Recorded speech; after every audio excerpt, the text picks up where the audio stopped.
Guys, look! Natatanggal. Mga kaaway ko dyan. I-block ko muna kayo. Antayin ko na lang kayo next year.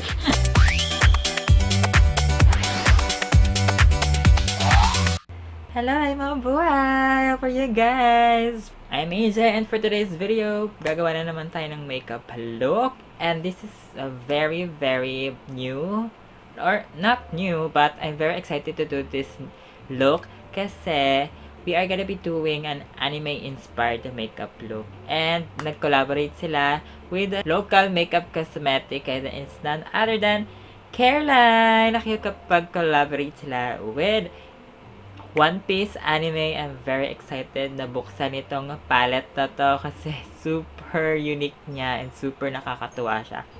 So without further ado, we are gonna be doing a Boa Hancock inspired makeup look. I know she's so pretty and so sexy, pero yung makeup lang po yung gagayahin natin, ha?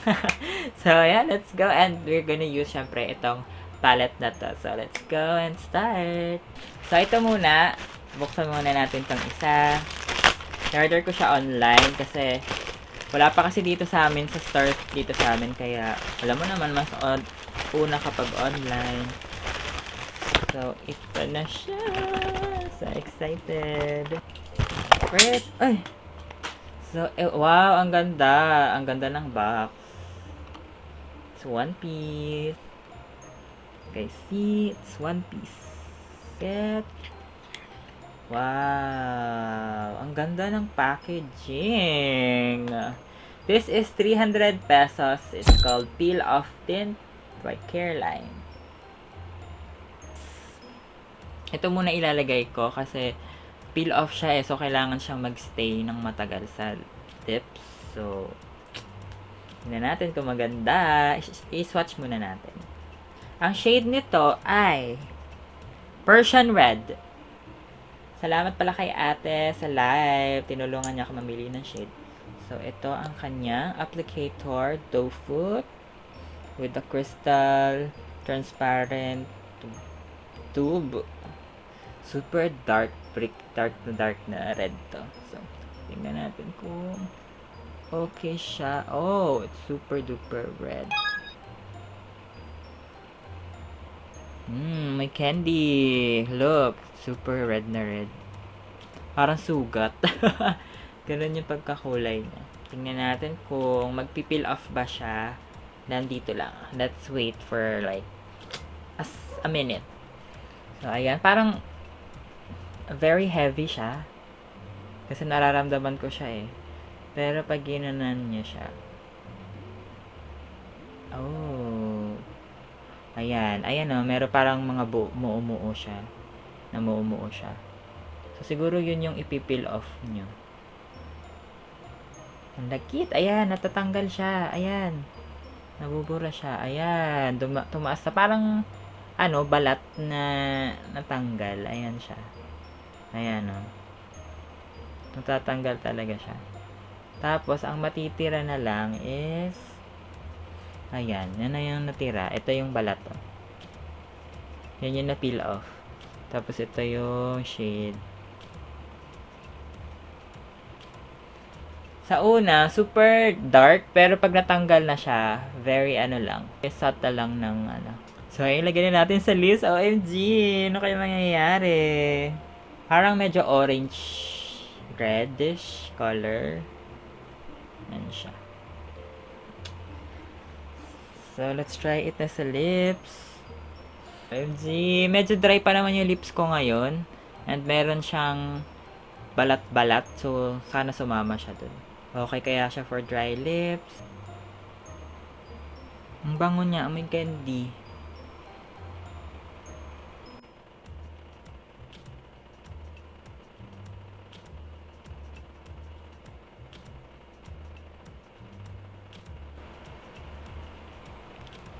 Yan. So, yan ang itsura niya sa una. Tignan natin kung ganyan pa din mamaya. So, habang pinapatuyo natin siya, mag-unbox muna tayo ng eyeshadow. So, excited to this eyeshadow. So, let's go. So, unboxin natin tong eyeshadow habang inantay natin matuyo ang ating lippy. So excited! Alam nyo, sobrang mahal nito. As in, it's the most expensive eyeshadow ever na nabili ko kasi it's worth 1,000 pesos. And, hindi lang dalawang isip, as in, maraming isip ang ginawa ko bago ko to binili kasi nga, sabi ko, magagamit ko ba to? Worth it ba? Pero, hindi naman ako fan ng One Piece, pero, super mahal niya, as in. Pero, kailangan kasi super nice. So, here it is! One Piece! Ayan, ang ganda ng box. I don't think I can throw itong box na to. Super nice. Ito siya. And, ang ganda nung nung box talaga, meron siyang print talaga ni One Piece. Hindi siya nasa papel, siya, parang emboss. Parang siya naka-emboss. Grabe yung box. Ayan grabe. Dapat lang, ang mahal ni. So, ito na, exciting part. OMG. Nabagsak ko. Sharon, guys, look! Sinasabi ko sa inyo, super ganda. As in, spinning. It's spinning. Wala akong ginagawa. Umiikot na siya. Guys, umiikot siya. Kakatuwa. So, this is the Careline One Piece Eyeshadow Palette. Delivers rich dimension and striking shades with a mist of textures, ensuring vibrant color payoff in every swipe. So, ayan siya, diba? Super nice. Kaya naman, I think it's super worth it. So, it has, ilang shades ba to? Yun lang, walang nakalagay kung ilang shades, no? At let's bilang it. So, kapag nakaganto siya, hindi siya iikot. Pag nakahiga siya. Kaso, paano ko mapapakita sa inyo? Pero hindi siya umikot pag nakahiga. So, meron siyang ilang shades to? 9? In-open natin. At i-deal nga pala ito pag in-open. Pag in-open nyo, ang mangyayari is, so, tumitigil siyang umikot. Ayan. So, yan yung shades niya. So, we have 1, 2, 3, 4, 5, 6, 7, 8, 9. Kasama yung gitna. Yung gitna is yung highlighter. So, really nice. Super ganda. So, meron ditong isang shimmer, dalawang shimmer, yung red at yellow, or parang brownish red, and then meron yellow, ayan, meron siyang shimmer, and then the rest is matte, or I don't know, is it matte, or, tapos yung gitna is highlighter, very, very matte. Ayan, hindi makita kasi kakulay ko na siya eh. So, ilalagay ko lang siya dito isa-isa. And now we're back. Look at it. Super nice talaga. Oh my gosh. Yun palang shimmer is orange. Metallic orange siya. And then yung isa is yellow. So, yan. Yung orange, then yellow. And then yung first three is nude kasi. So, hindi siya masyado makita kasi medyo kakulay ko na. First three are nudes. And then, the last one is highlighter. Very excited to put it sa ating eyes. Pero, tanggalin muna natin tong ating lip peel off tint. Tanggalin muna natin siya. Ay, natanggal na pala yung sa taas. Kasi naganon ko eh. Natatanggal. OMG! Ayan, natatanggal siya.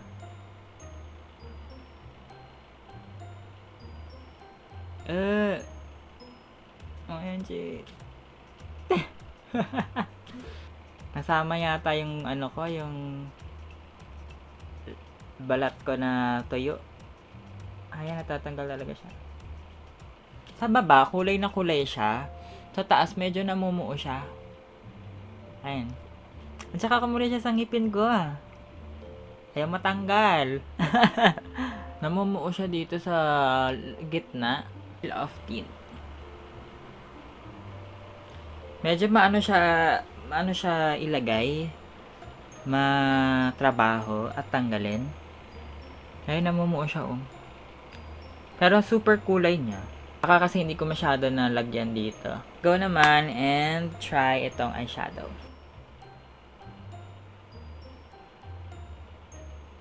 So, dito na kasi lahat. So, itong tatlo, pwede itong base natin. And then, maybe dark. Itong dark.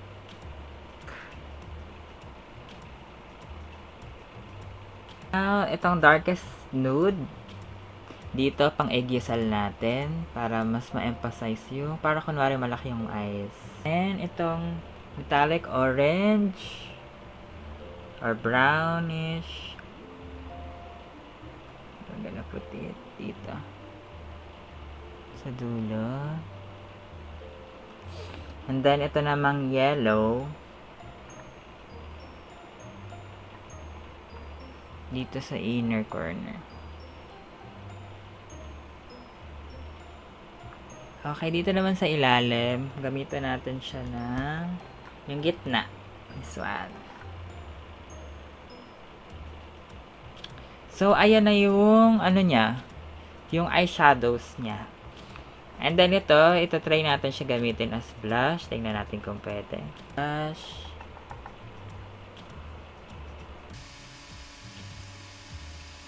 So, ayan, meron naman siya. Let's put naman contour. We can also use this sa contour. Ito, dark brown. And then, highlighter.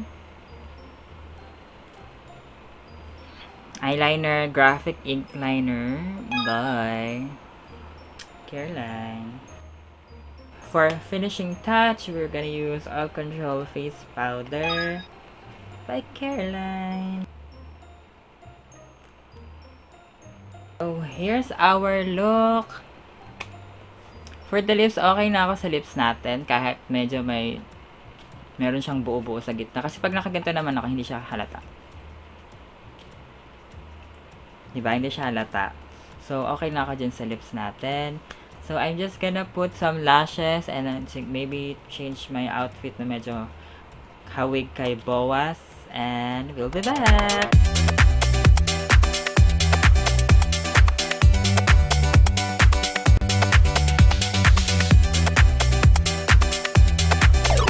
So, here's our final look. What can you say about our Boa Hancock makeup look? I hope you guys love it because this is super elegant, super regal, royal. You know, hindi ko alam kung anong powers ni Boa, but I'm pretty sure she's very powerful because she's so pretty, and usually mga pretty girls are so powerful sa mga anime. So, yeah, I love this look. So, reviewin natin ang ating makeup na ginamit. First is the lippy. This is so good sa aking lips. It's not drying. I thought it's gonna be drying kasi nga it's peel off. So, akala ko kasi dahil dry yung labi ko, akala ko medyo ano siya, drying. Pero it's not. It's very hydrating rin sa lips and it really has that nice payoff kapag natanggal na siya. Problem ko lang dito kasi is talaga namumuo siya sa gitna. Pero kapag sa pictures, hindi siya halata kasi. Pero pag nagsalita na ako, pag nagsasalita ka na, ayan, mahahalata na siya kasi nasa gitna lang naiwan yung medyo dark na color. And then, sa top is yung second color is mas gradient na color. So, yun lang ang problem. But, it's very hydrating sa lips. So, maganda siya, maganda. Minus lang yung talagang namumuo siya sa gitna. So, yeah, hindi ko ina-expect na magugustuhan ko to. Nice. Now, for the eyeshadow, one piece. So, we have here the one piece. Guys, so, super nice. The colors. You can use all of this pang everyday look. So, syempre yung nudes natin dyan is for the base. You can use this as the base shadow. And then, this one, the pink and the purple, you can use this as a blush. And then, yung yellow, at saka yung orange na glitters para dito sa inner or kung saan nyo man siya gusto gamitin. And then, this one, the brown, of course, I always use that. Yun, para dito sa, at saka pang contour na rin. So, nandito na lahat. At saka itong highlighter. So, face palette na rin siya, guys. Hindi lang siya eyeshadow. Kasi nakalagay dito eyeshadow, pero, pero you can use this as a face palette kasi nandito na lahat ng colors. So, maganda rin siya for everyday. So, nagulat ako. Akala ko for eyeshadow nga lang rin siya. Siguro mas maganda kung hinati nila to.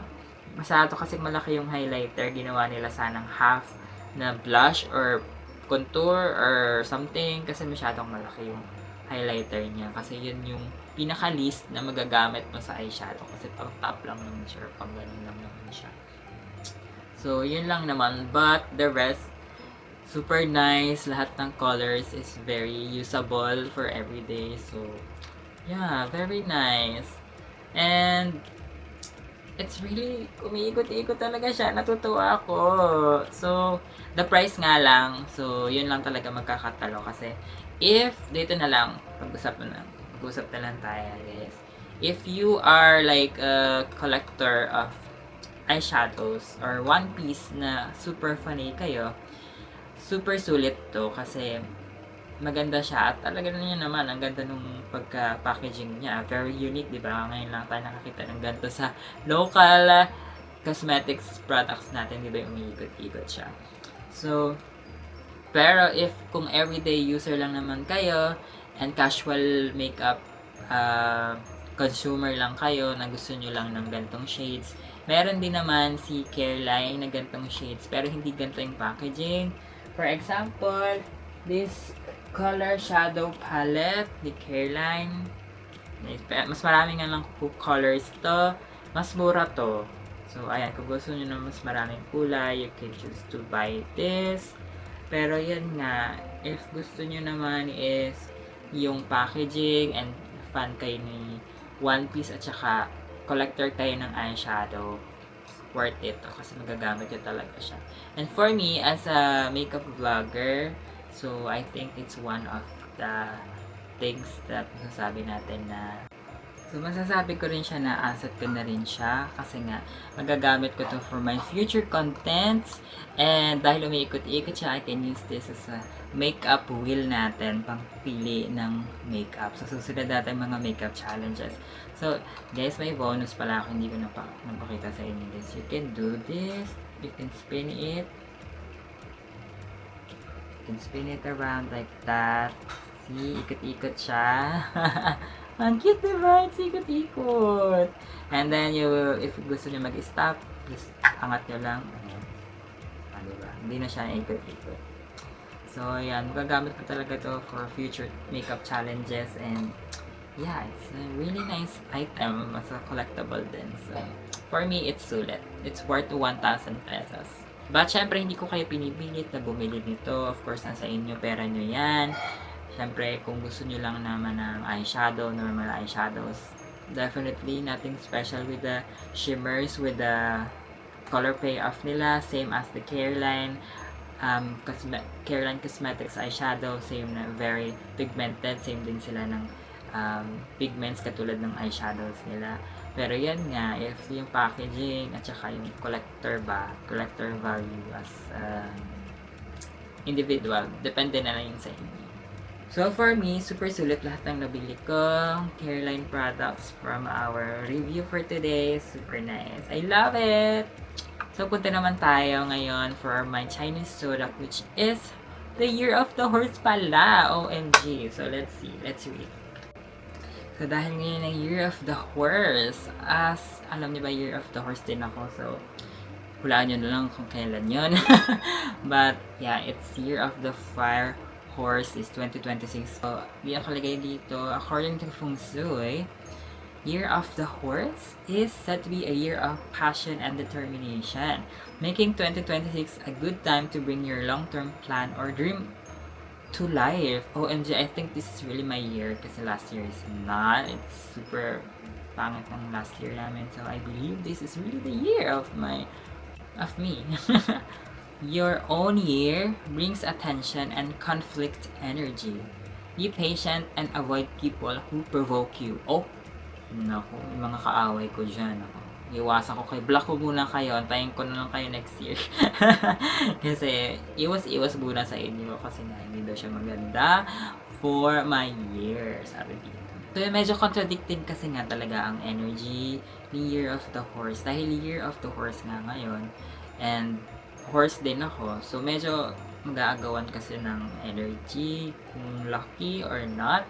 So, para maiwasan yon, I believe that you should avoid, I should avoid yung mga things na pwedeng mag-provoke ng mga bad energy sa akin.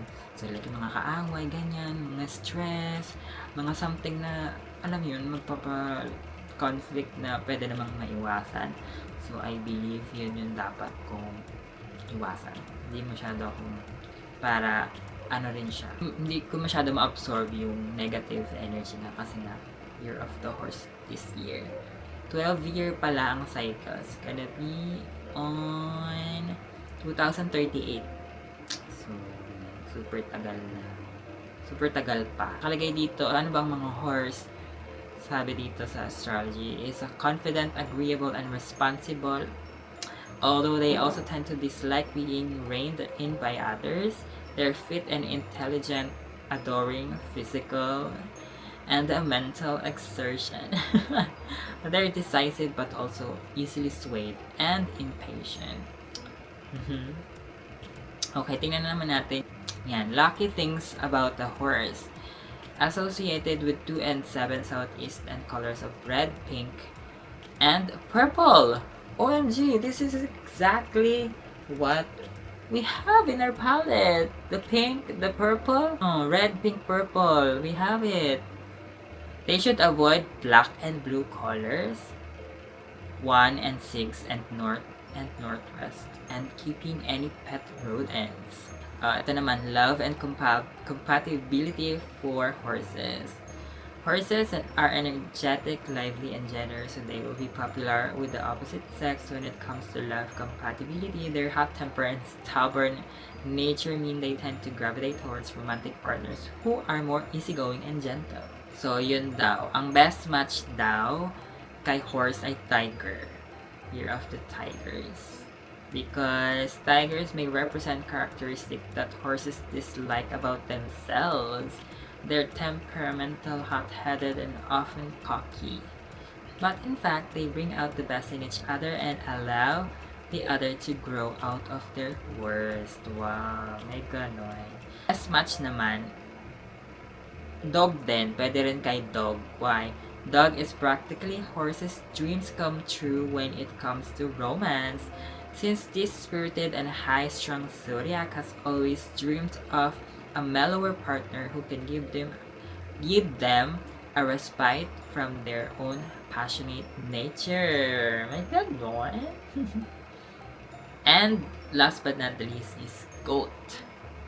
Goat naman is who can else better suit the passionate horse when they're riled up than the gentle and mild goat.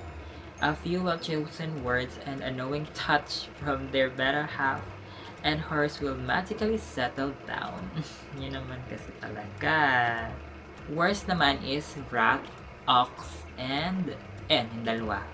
Why? Kasi ang rat cannot seem to stay together for long. Even if the relationship started as a loving union because while they are agreeable and well-liked, they're also about too headstrong to make any concessions. So, magwawarla na lang. So, wag na lang. Si ox naman, they find their way to each other and may start a relationship, but soon conflicts and disputes arrive. And neither can remember why they were drawn to the other in the first place. OMG. Ano naman ang fit for horses na career? So, ito, architect, business executive, entertainer, entrepreneur, and travel vlogger. Wait, I think I'm gonna start to travel na talaga kaso walang pera. Worst careers naman for horses, investor, data analyst, executive assistant, research scientist, and government official. Parang mga ano kasi yan, boring na job. Alam mo yun, nasa ano ka lang, stagnant ka lang. And then health and lifestyle advice for horses. Horses are often powerfully built and full of life, which makes them appear invincible. But that's not usually the case. Instead, their constant activity means horses are often strained body and mind and illness and injury prone. So, ano dapat ang gagawin? So, I think that's all. Ayun lang naman ang mapapayo ko sa inyo ngayong Year of the Horse. Sa mga horsey-horsey dyan, like me. We are the horse. No, I'm not actually not a horse. I'm a unicorn. But still, yun, fire horse kasi. So, yun, good luck naman sa ating mga ka-horsey dyan, mga ka-horsey-horsey. And, so, depende pa rin naman kasi sa inyo kung susundin nyo yung mga, ito lang naman ay mga gabay, mga gabay sa inyong future, sa ngayong year. Syempre, hindi naman natin masasabi kung anong mangyayari. Baka naman sisihin nyo na, sabi kasi Year of the Horse, ganito, ganyan. Dapat daw, ganon, ganon. So, nasa inyo pa rin yun kasi, syempre, hindi natin masasabi, hindi na rin naman laging 100% accurate yung mga ganito. Pero, yun kasi ang kanilang mga tawag dito, tradition or yung parang pinaniniwalaan na nila. So, yun. And actually, if you may ask, why am I talking about Chinese zodiacs? Hindi ka naman Chinese, hindi ka naman, diba, wala ka namang blood na Chinese. Actually, revelation, hindi ko alam kung nasabi ko na, but, yung lolo, diba, yung mama ko, yung tatay niya, yung tatay ng lolo ko, so ito, dito na, pangatlo na, is Chinese. Kaya, nasa pang-apat na ako. So, bali ito yung lolo, ito yung tatay ng lolo, ito yung lolo ko, ito yung mama ko, ito ako. So, pang-apat na ako sa generation. So, medyo malayo na kasi yung napangasawa naman na lolo ko, si lolo ko is Filipino naman siya. So, half na lang yun. Tapos, yung mama ko naman napangasawa, Filipino din. So, ilan na lang ako. Konti na lang yung blood ng Chinese. Mga 1/8 na lang siguro. 1/2 ganyan. 1/4 or whatever. Very konti na lang ng blood ng Chinese ang natitira. Pero meron pa rin naman. So, kaya sinaselebrate din namin ang Chinese New Year. Para hindi kami yung Chinese na talagang Chinese. Hindi. So, Filipino pa rin naman ako. But may konti lang na napuntang Chinese. Ewan ko saan. Siguro sa mata ko. Anong medyo Chinese sa akin? Yung mata siguro. Pag walang eyeliner, medyo Chinese siya. Tapos, hindi pa sila pure Chinese kasi meron pa silang Spanish blood. So, parang naghalo na si Spanish and si Chinese na blood. So, yun. Halo-halo na siya. Plus, Filipino pa. So, iyan lang naman po for today's video. Thank you so much for watching. I hope you guys have fun and enjoy this vlog. Don't forget to subscribe to my channel. Also, follow me on all my socials at AJ Online Beauty. And of course, my main channel at AJ Online. And kung meron pa kayong gustong mga ipa-review na products, don't be shy na mag-comment dyan sa comment box. And of course, yung mga ginamit nating makeup for today, nasa description kung gusto nyong bumili. At kung doon kayo bibili, i-click nyo lang yung link na yan. Magkakaroon tayo dyan ng konti lang naman na commission para meron tayong pang-fun sa ating mga susunod na makeup na i-review. So, thank you so much, guys! And see you guys again on our next video. Bye!